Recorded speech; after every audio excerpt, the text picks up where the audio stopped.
আজকে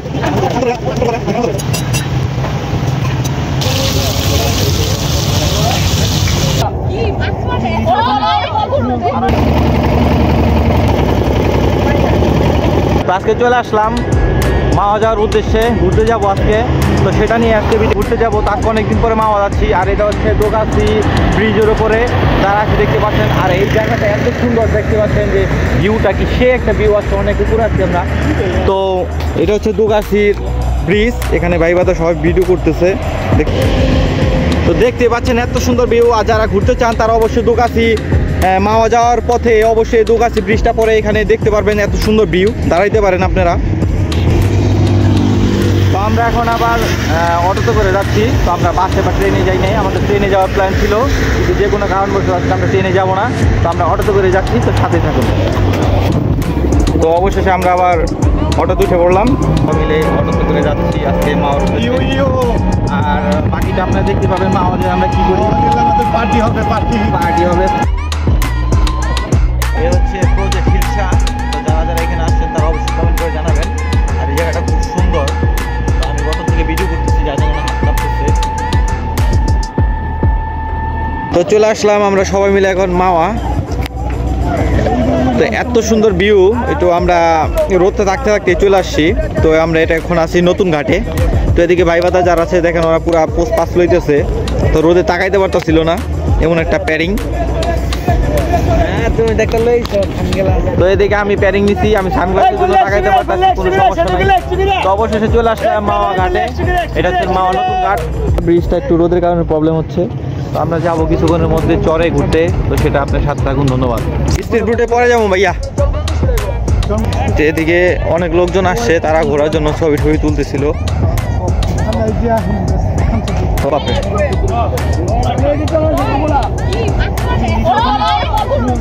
সবাই মিলে এখন ট্রলারে উঠবো। তো ট্রলারে করে যাচ্ছি হচ্ছে কি জানো, কি চরে নতুন, এখানে চরে কখনো যাওয়া হয় নাই, নতুন নাকি একটা চর যাচ্ছে, সেই চরে যাচ্ছি সবাই মিলে। তো এদিকে ভাই বাদার আছে, সবাই মিলে ট্রলারে করে যাবো।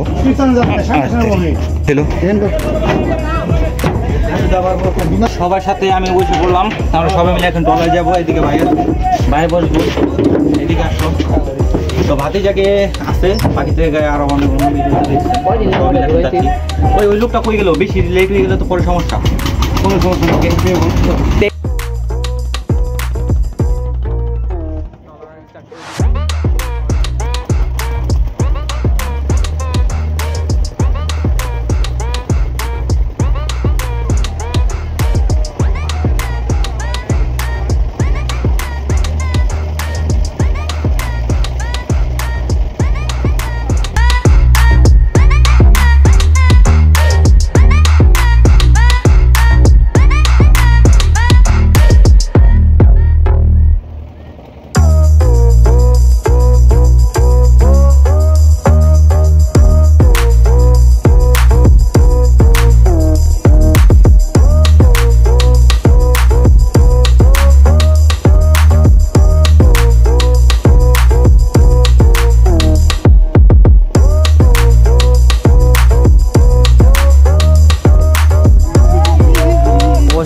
আসলাম এই দীর্ঘ 40 মিনিট পরে আমরা চলে আসছি চরের মধ্যে। দেখেন মাঝখানে এটা হচ্ছে সমুদ্র, এদিকে অনেক ভাই বাজার আসছে ঢাকা থেকে, তারা অনেক আনন্দ করতেছে, ছবি তুলতেছিল।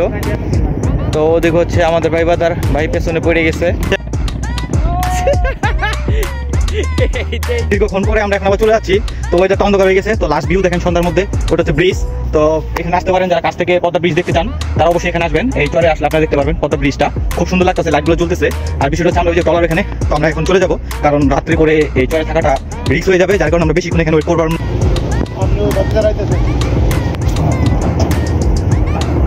তো আমাদের নৌকা ভ্রমণ শেষ।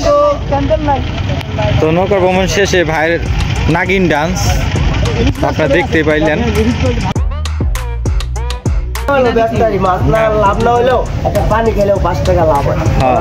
মামা শেষ পর্যন্ত প্যারিং দিতে আছে, দেন প্যারিং দেন একটু।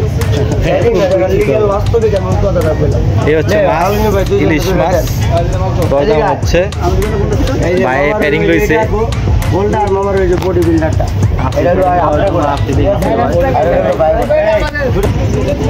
তো এদিকে মাছ কাটা হচ্ছে রবিন ভাইয়ের কাছে।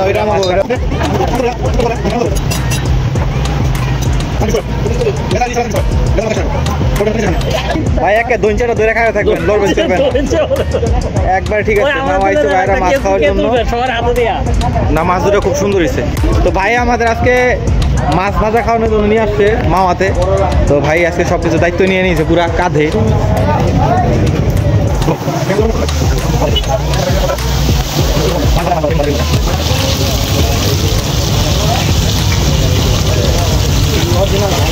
ঘাইনে সরিষার তেল, তারপর জানি না, বাকিটা খাওয়ার পরে বুঝতে পারবো যে সরিষার তেল কি।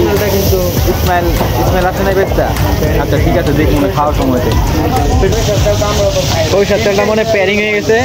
কি সরিষার তেলটা বেশটা প্যারিং? আমরা তো সরিষার তেল খাই, বাট প্যারিং তো এরকম প্যারিং হয়ে গেছে। যাক, সমস্যা নাই।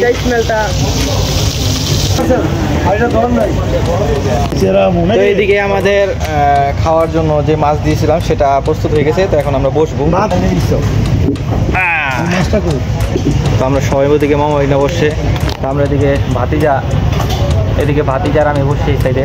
তো ভালো আজকে খাওয়া দাওয়া রেডি হয়ে গেছে। ভাই পুরো প্যারিং লইতেছে, ওদিকে ভাই প্যারিং দিতেছে। প্যারিংয়ে বাংলাদেশ। তো বড় ভাই এই যে সালাদ দিতেছে, আমাদের সালাদে চলে আসছে।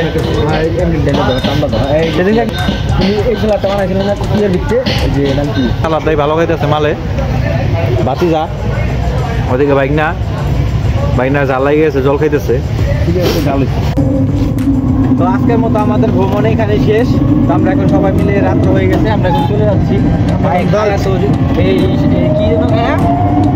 ইলিশ মাছ পোতায় গেছে, বেগুন বাজার ইলিশ মাছ খায় পোতায় গেছে। ব্যাগটা দাও। শীত করে বাইকটা শীতে লাগিয়ে গেছে। তো পাঙ্কুমরের শীতে পাঙ্কুমরে গরমে, এটা হচ্ছে তার প্রমাণ। বাইকনা দিল, বাইকনারে ওই যে আটা কাটা পড়াইছে শীতের মধ্যে, শীত লাগতেছে। রূপালী ইলিশ রেস্টুরেন্ট। আর কি আছে? আর কিছুই নাই।